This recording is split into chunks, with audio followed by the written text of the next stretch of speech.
Hello, everybody. Welcome in to the latest podcast, the revision of Off the Rails, known as Jump In, Play More, the Xbox podcast that's going to give you up-to-date information on everything Xbox and everything Microsoft's doing. I am iChrisPanda, alongside the incomparable Foxxy Steve.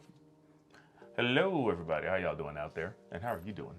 I am doing swimmingly. On today's show, we're going to be talking about Halo with its recent seasonal patch and where the development could go, alongside some latest delays for some top games coming for the system, and if anything is catching our eye currently on Microsoft's Game Pass service that you should be taking a check out at. So, without any further ado, let's jump in to play more. Hey, that was good. So, first big topic of discussion before we even head fit. I'm a professional. Before we even jump into anything, I just want to let everybody know thank you for joining us on another episode. And if you haven't already and you're on YouTube, be sure to like, comment, share, subscribe for more additional videos such as this and any upcoming things we may have lined up. And of course, share it to all your friends, family, and cohorts who may enjoy the services of us to deliver the Xbox news that you may possibly crave. Absolutely. If listening on our podcast services, please stop your car, pull it over. If you're driving, go to youtube.com/sfxxplay and watch it there, because I went through way too much trouble to get these goddamn lights back here. And if you're listening on a podcast service, be sure to give us a positive rating so that we can keep getting the drive to do more and present more to more of you. So, let's jump headfirst into it.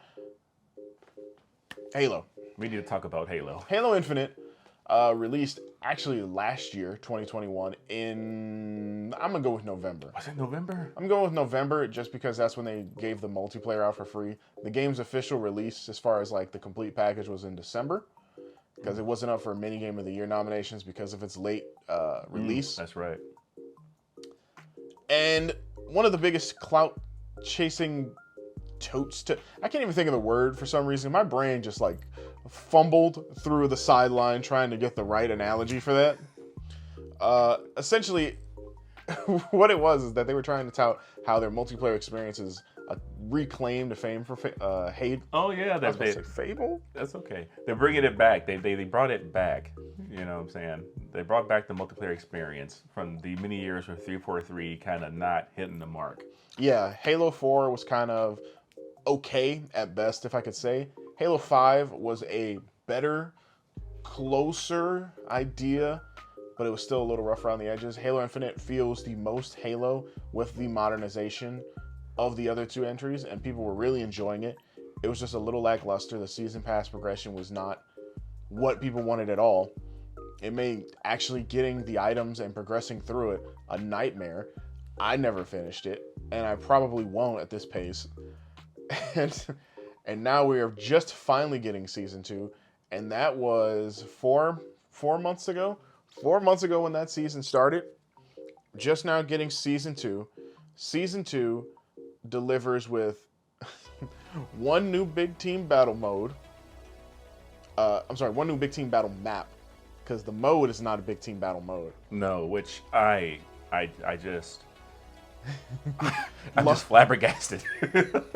A Lone Wolves Arena mode, which I was trying to mention. I'm pretty sure it's not called that. I think it's something else, but I'm not 100% sure. And one new regular multiplayer map. Along with, of course, a new seasonal battle pass that you can follow along with if you're consistently playing Halo. And a lot of people are very unimpressed. Co-op for the campaign was supposed to be out. Still hasn't been released. No. Been delayed even further. We're waiting for that, and I feel like a lot of people are really upset because, to be honest, I beat it without the co-op, and I had a blast. I think it's probably one of the most enjoyable Halo single-player campaigns you can play, and it is extremely fun, extremely gratifying. To be honest with you, it's first-person Elden Ring. It's kind of like, ooh, there's a cookie, let me go do it. And it's very engaging. I loved it, but I know people are like, this would be fun if I had another friend to play with. Even just one. You don't need to, like, 4. That's what I'm looking for.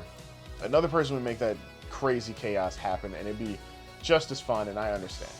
Forge mode, also not here. No. And why Forge mode is such a very pivotal thing for Halo, ever since its introduction into Halo 3, Forge was a way for players to create their own game modes and some map customization until I think it was ODST's release in 2009. That sounds about right. Where they added a Forge map, essentially, where everything could be deleted. Everything was deletable, and you could make your own map in this custom space. And people lost their shit. Halo Reach comes out, and they just went balls to the wall with it and said, we're letting people run with it. And Forge maps became like the thing for a Halo game. That's where a lot of creativity comes. That's where a lot of free multiplayer map content can come from. Yeah. Some of my favorite maps were Forge World maps. Same. And it's just really underwhelming because right now Halo Infinite has little to no maps. And Forge probably could rectify that. But it's not here. Let alone the issues with the multiplayer rotation for modes. The Battle Pass progression is still not what it should be. It's a snail's pace. It's a snail's pace because they set it up where in order for progression to happen, you do get XP for playing a game, but it's not a lot.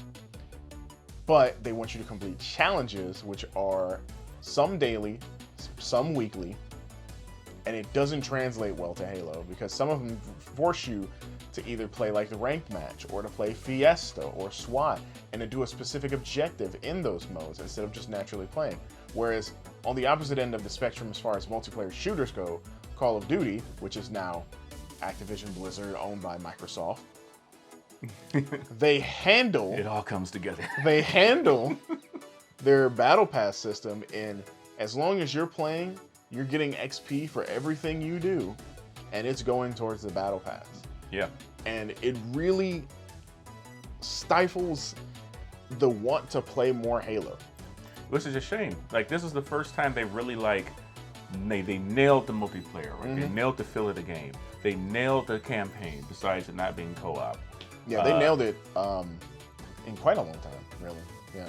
Yeah, it's like, you know, they hit these big pillars, but then once it comes to post-launch release to make sure this game lasts with concurrent players, that's where the ball got dropped. Yeah. It's very upsetting. As a person who's been playing Halo since Combat Evolved on original Xbox without any online, it was just the game. Single player, I was just blown away. Multiplayer, I had friends come over, 4-player split screen, and then get to Halo 2 where the multiplayer was such a dominant force. Where it's like, if you're playing Xbox Live and you're not playing Halo, you were not playing Xbox Live. That was the era that I was from. I was so late to that. I couldn't afford Xbox Live. Oh my God, it was incredible. I'll never forget because, funny enough, the first multiplayer game on Xbox I played was NFL Street 2. I had it, and I was like, oh, it's got online. Let me try it. Because I was playing a lot of it, because it just came out around that time. And it was fun to me, and I was like, cool. I was bad at it. That's how I got to know people who really knew how to play this game, and I was like, oh, Jesus, I'm bad. But then I played Halo, and the matchmaking and skill progression for, like, your level of play, it made me just want to consistently get better. I wasn't getting paired with anybody. I was getting paired with people who were close to my skill level, so I would progressively get better and better and better and better. And then I'd meet new friends because of the way Party Chat talked and the friend system, and it was incredible. It was revolutionary. And then that made me want to play Halo 3, 4, 5, Reach, Infinite. And now we're here, and it feels like the steps towards fun has been made again ever since Bungie left. But the modernization that's needed for the game to succeed past launch has not happened. No. And I think a lot of it has to do with the game's development. I know they had to delay it, you know, from the launch of the Xbox. And I feel like they just weren't ready. Once they finally got the game ready to launch, they just weren't ready after that with the support needed to keep it going in terms of the map variety and how long these seasons are with not a lot of content. Even the stuff you unlock doesn't really feel that meaningful or interesting a lot of the time. The stuff that you unlocked is all cosmetic, which they did agree to, and they said, you know what, we're just going to make it all cosmetic. It's not something you need to buy. Yeah. Where it's like, fine. I think with like a Call of Duty Battle Pass, you still get free progression through it, but what they give you is they give you little bits and pieces of you get free this and free that. And the same thing goes for like Apex or Fortnite. I think they do the same thing. Call of Duty will give you like, we got a new weapons dropping this season. So if you're playing it, you're still getting progression, and you can unlock those weapons in said battle pass. That makes sense. It's perfectly fine. That's cool. Everything in Halo, strictly cosmetic. It's for the Halo fans.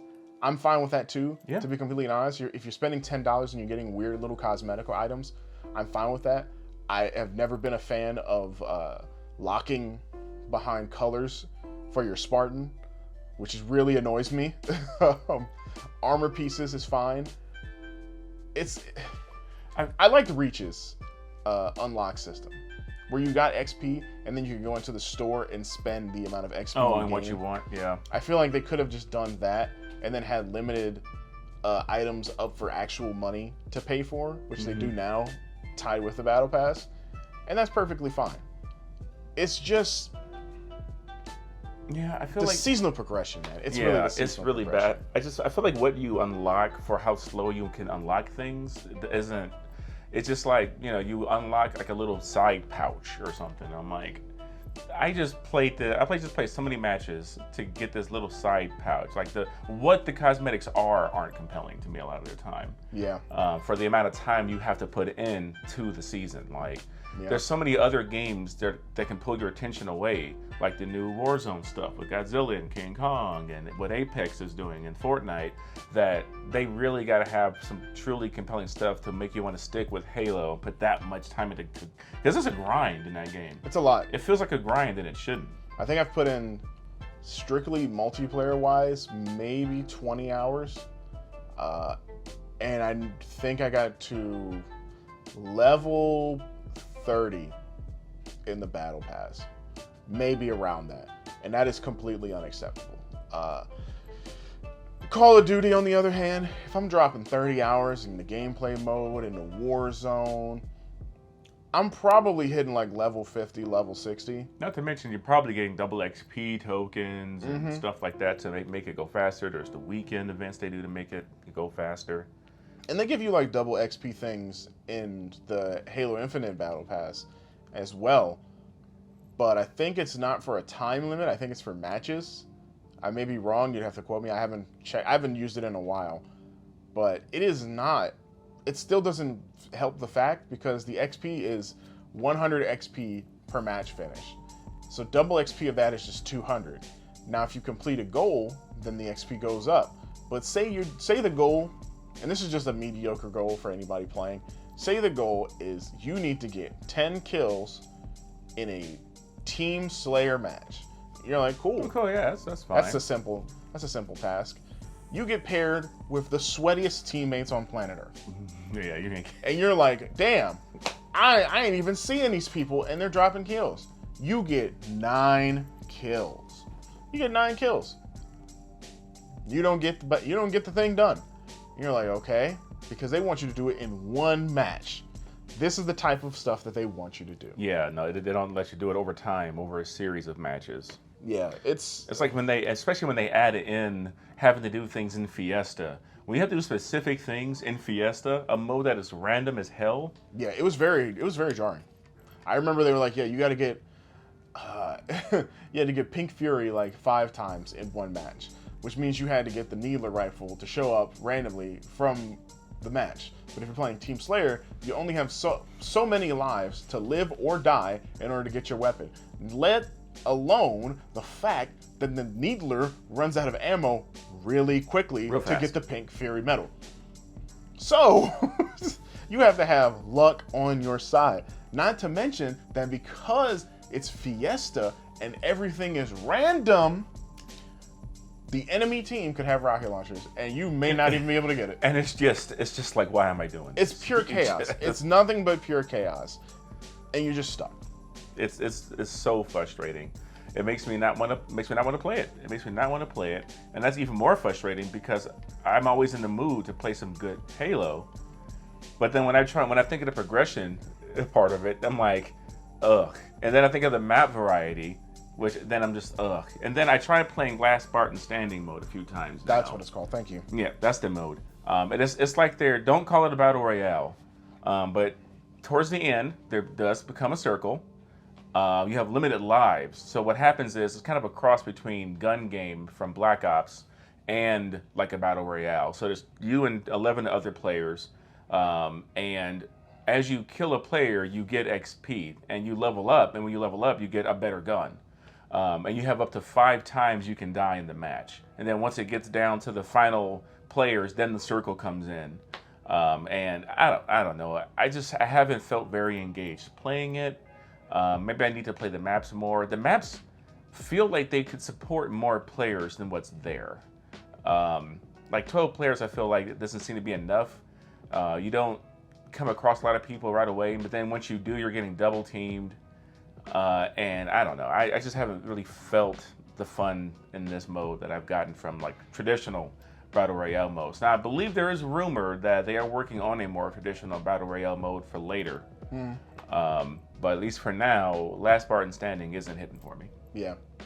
And I remember a while ago, the topic of conversation was, does Halo need a Battle Royale? And everybody was like, no, it doesn't need a Battle Royale. It just needs to work well. And I was like, yes, the multiplayer needs to be there because that's the bread and butter of Halo. Most people that play Halo are not playing for the story. It's the same thing for Call of Duty at this point. But granted, if you have a strong single player component, people are kind of looking for that.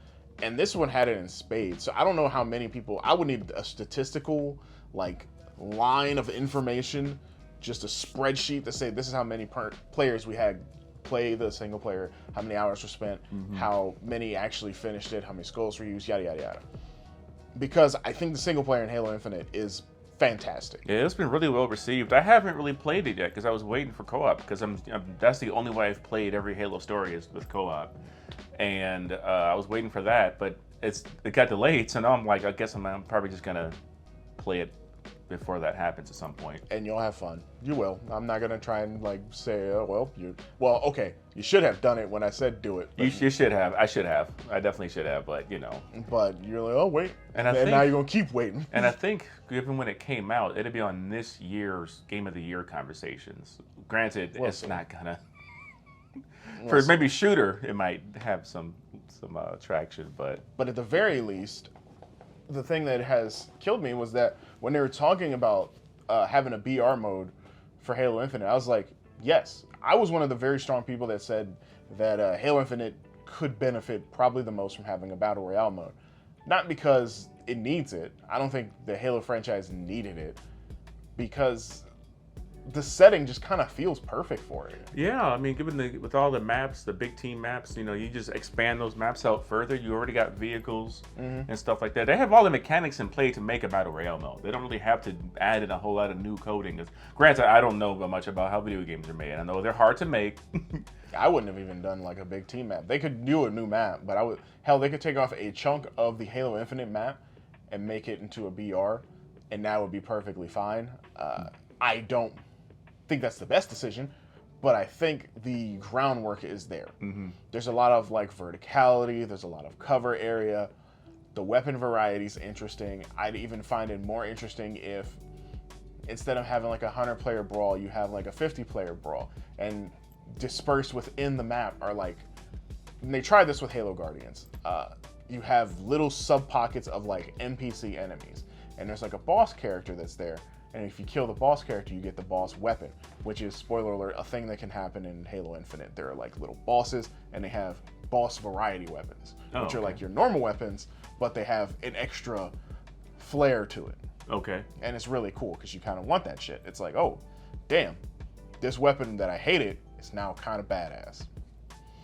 So you have that in the BR setting, and you got like this area where you got some jackals that are sniping, looking out. You got some grunts because you got to have them there. You got one elite, and then you got this boss character. And you're like, oh man.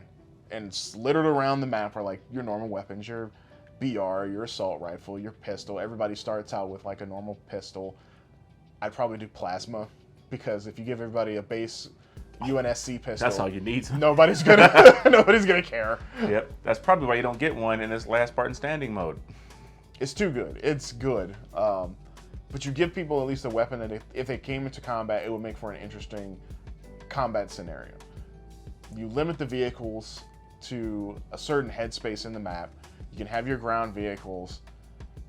And the best part about Halo's Infinite structure is that a lot of the vehicles can be countered. Yeah. Whereas like in Call of Duty, if somebody's in a car, okay, you can shoot out the driver. You can blow it up with C4, unless they have like a trophy system or a rocket. It's fine. They added planes, and I remember planes were just the worst thing to deal with in Vanguard. They were annoying, they were powerful, they were fast. Helicopters are not as hard to deal with, but they're slower. Makes sense. Fortnite added vehicles, they kind of work, but you need gas. Yeah, those are strictly for transportation. Exactly. Halo has never had any sort of multiplayer component where it's like, well, people are in the vehicle all game long, except for like a tank, because tanks are tanks. So this would be some way to think of it. I wouldn't even add a tank to the BR mode because I feel like it would be too powerful. Yeah, that'd be a lot. But every other vehicle, like a Mongoose and like a Banshee may be too much too. Actually, any of the flying vehicles are too much, but they can be countered. Because rockets can track. You can grapple onto it and jack them out of it. Mm-hmm. You can shoot them down with your normal weaponry. Like, you have things to stop these vehicles now. And I felt ever since like I started playing the game single player wise, especially single player wise, I was just like, this game would actually be perfect for a battle royale mode.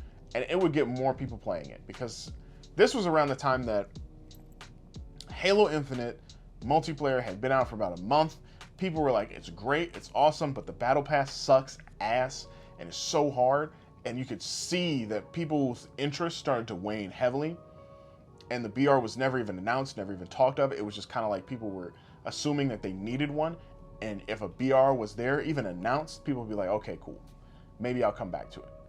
But right now, they made this last Spartan standing mode. And people were like, oh, it looks like a BR. Until they play it, and they're like, it's not a BR. And they left again.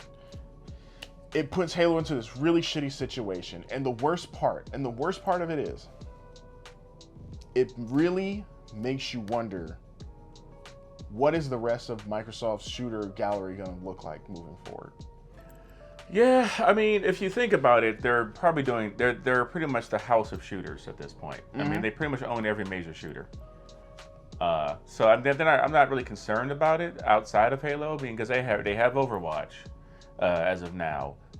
Because apparently the deal is moving smoothly and then rapidly with the closure of getting Activision Blizzard. So they own the properties of Quake and Doom and Wolfenstein and Overwatch and Call of Duty and Halo. Perfect Dark, which and then even third person with Gears. Yeah, and with Gears, the Gears franchise, which we haven't heard anything about. Yeah, since Tactics. Yeah, so we don't know what like the next gen Gears is going to be. So that's why I'm like concerned, because like they have these properties, and I feel like the people who are making those properties are like, whoa, let's not do that, because I know they're looking at that battle pass and they're like, people don't like that. No, we have to not do that. Yeah, that over there. That's fucked. Yeah.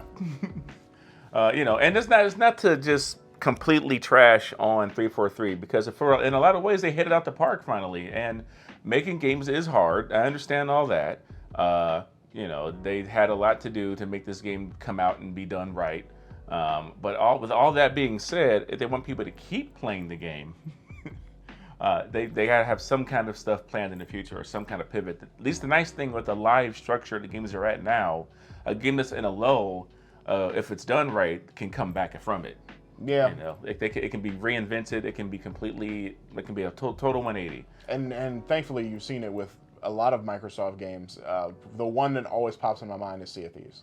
Yeah. Sea of Thieves was so lackluster at launch. I saw that thing.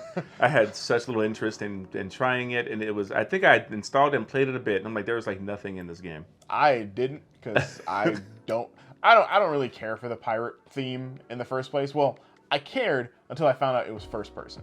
I was like, damn, I really wish I could have a third person pirate and we could do pirate things, because you're making, I always have this gripe. You can't give me the ability to create a custom character and deck him out and not give me the chance to see him. Yeah.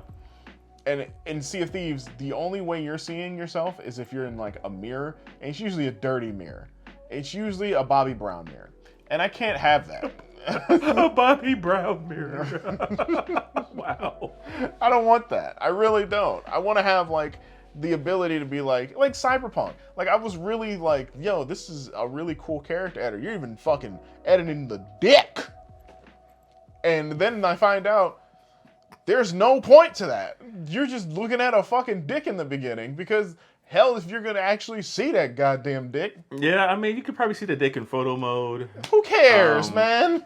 And there's you think there's gonna be a section where you're like, oh, I'm playing, and I was stripped of all of my clothing and just flying everywhere. And there's third person driving, so you can hop on a motorcycle and see that the dick. That is not the same. You know, I guess the whole point of it is that you know, Sea of Thieves really improved it. Now you can see the dick.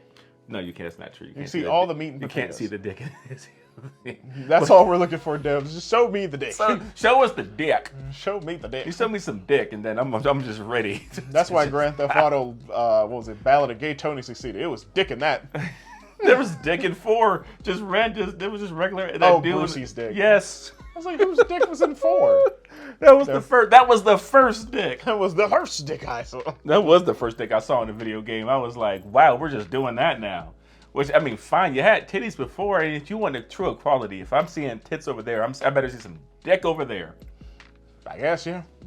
All I'm saying is that if you're giving me the option for character customization, yeah, and you're making it in the first person, by God, you better give me some way to fucking see my character. Mm-hmm. At least when Halo does it, they're like, oh, you get a cool Halo finisher. Sometimes it'll pop out a third person. Yeah, and the team, the team stuff, and it shows it. Mm-hmm. So it's like, okay, I'm seeing the dude. Neato. But by God, there are some games where it's like, I remember you were like, why am I buying a character customization thing for Call of Duty? I'm never going to see it. But you do see it. You do see it. They finishers, and next thing you know, you see it. You go to your loading screens, you win Warzone games. You're seeing your character.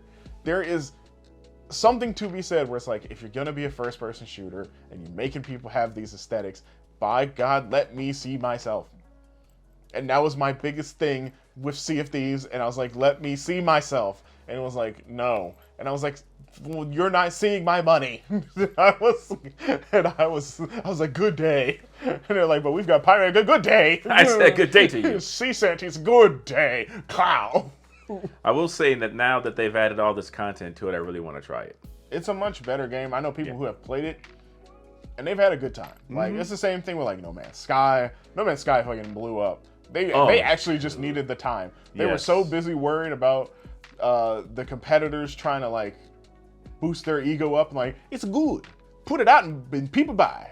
And they were like, it's not ready. Is that what Sony sounds like to you? I don't know. I don't even know who that was. It was like a fucked Borat. Yeah. Sony is just Borat. All right, cool. All right. Well, yeah, No Man's very nice. But yeah, No Man's Sky really turned it around. Every like update, I still need to re-download it. To try the new stuff out, because at this point with how we played, it's just Grand Theft Auto in space, and it is a ton of stupid. It's got fun. Crossplay, so if you're playing it on your Xbox Series X, you can play it with your friends who are playing on Game Pass for PC, and it's amazing. It's like, this is awesome. And even if you got friends on, I was about to say Switch, and I was like, I don't think it's on. It's not on Switch. No. Thank God. No, that would be awful. Like, we can't see anything. What's attacking us? Yeah, it's the sky. But we're doing it on the go. We're doing it on the go. I'm in the shitter trying to figure out how to play. That'd be real bad. It would be. Yeah. But thankfully, like, I love it because you got the Xbox ecosystem and it's already on Game. I hope they don't remove that game from Game Pass because it's huge. But obviously everything's timed to a degree. So there's that. And I'm like, man, I'm just very nervous for a lot of the things, because Halo Infinite, for me, Halo Infinite is the gold standard for Xbox at the moment, and it has gold all around it, but somebody scuffed a piece right in the corner, and you can see it. And it's like, ooh. And it's just that small little bit of multiplayer scratch between the Battle Pass progression system, the lack of maps, and by God, just forgetting like Forge and co-op.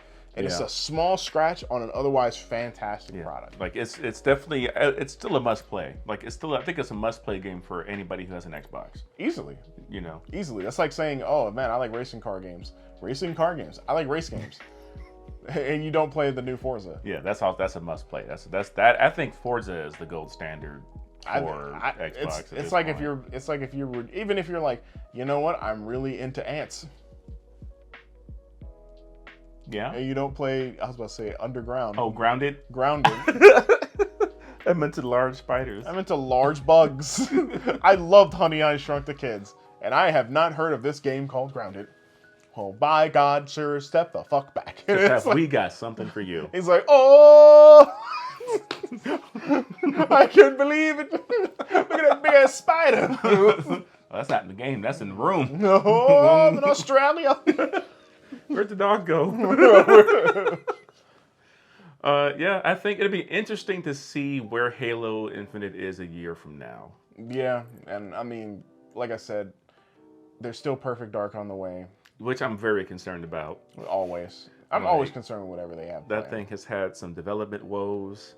So, I am, hopefully that could go either way. Like, issues with development either mean they really care and they're trying to move things internally to make this thing a hit, or there is so much of Group A not talking to Group B that this thing's going to come out and be rough. Mm-hmm. So it could be either way. I like to think under the leadership of Phil Spencer that he can kind of right whatever ship needs to be righted to get this stuff out because it's so important.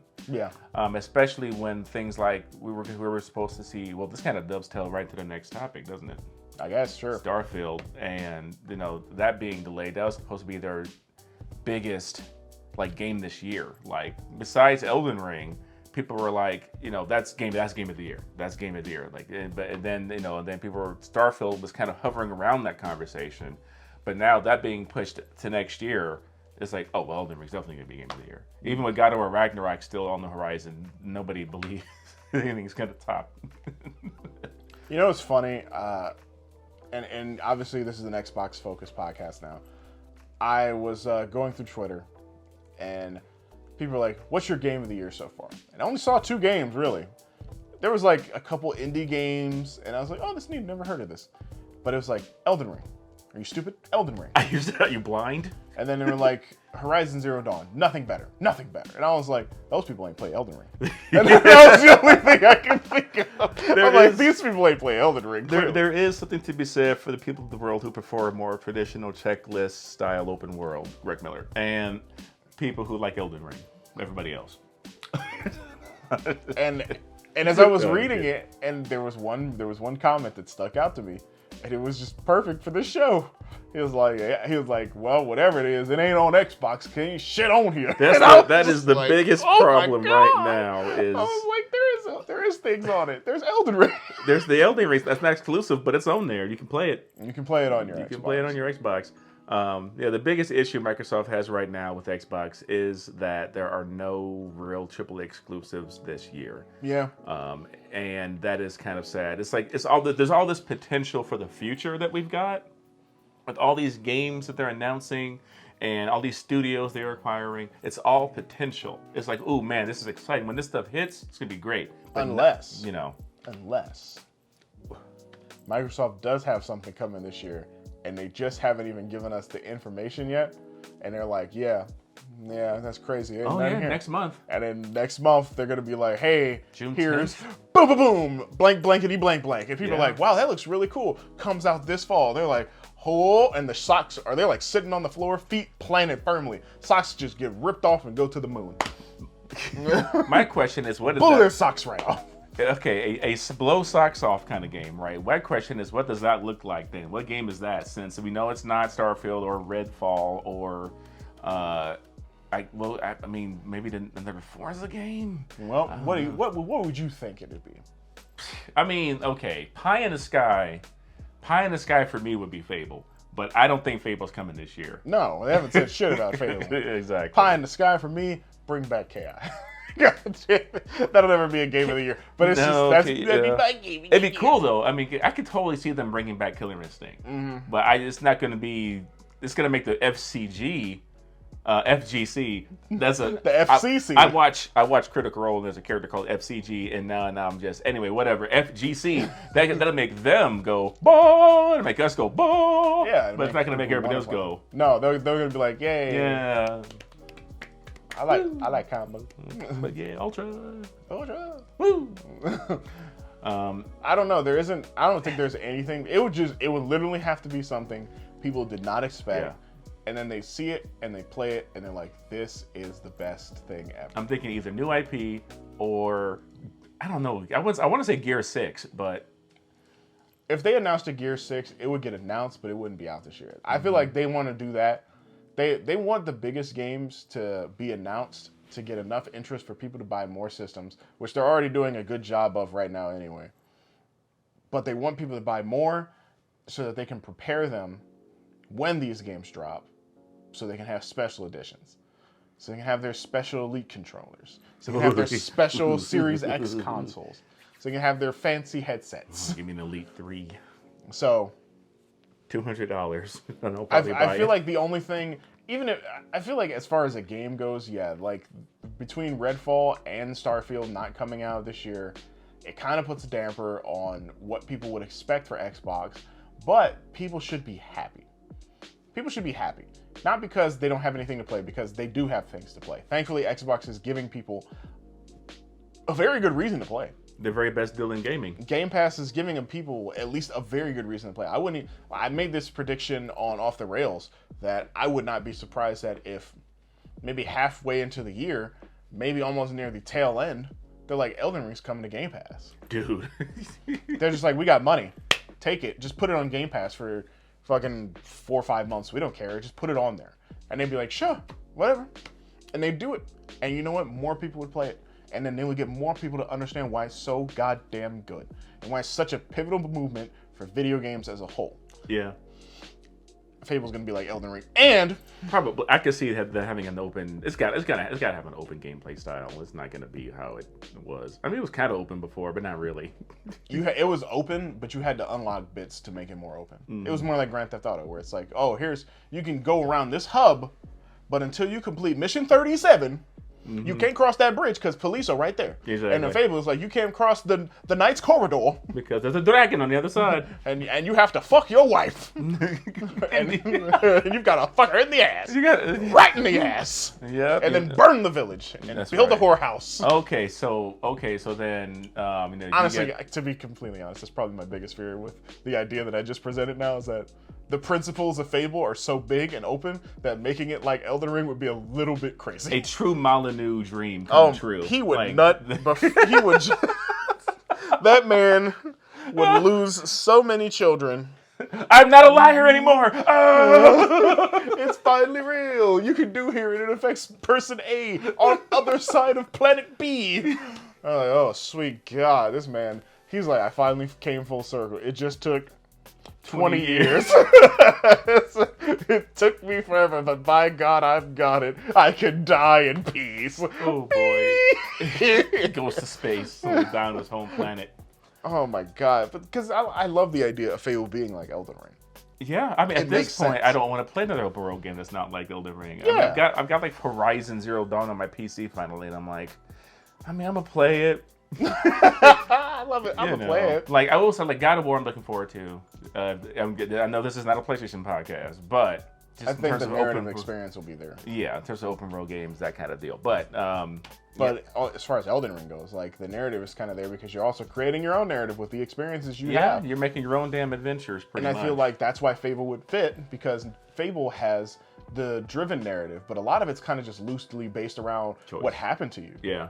Like I remember just playing Fable 2 and Fable 3, and it's like, yeah, this game was sweet. I went down here, and then I met some people, and we started dancing, and then next thing you know, I married one of the males in the village, and then I stole his money and divorced him, and then I married the woman he was dancing with earlier.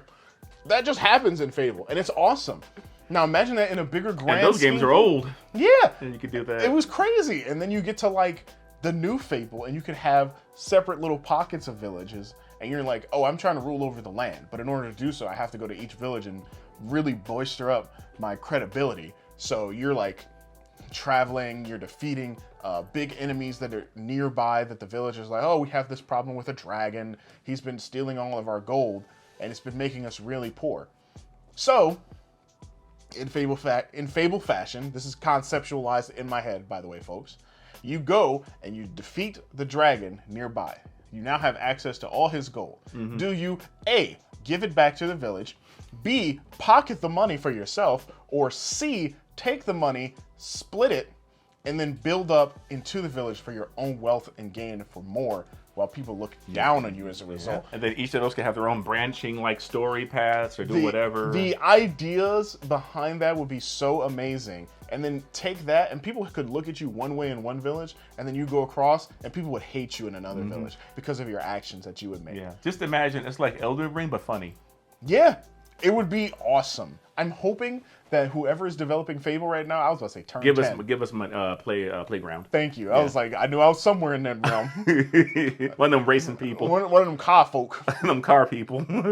I hope they really take the idea of Fable and really flesh it out. Yes. Not just like, oh, it's just bigger Fable 3. No. You gotta, after Elden Ring came out, I hope you take that concept and you're like, we got time.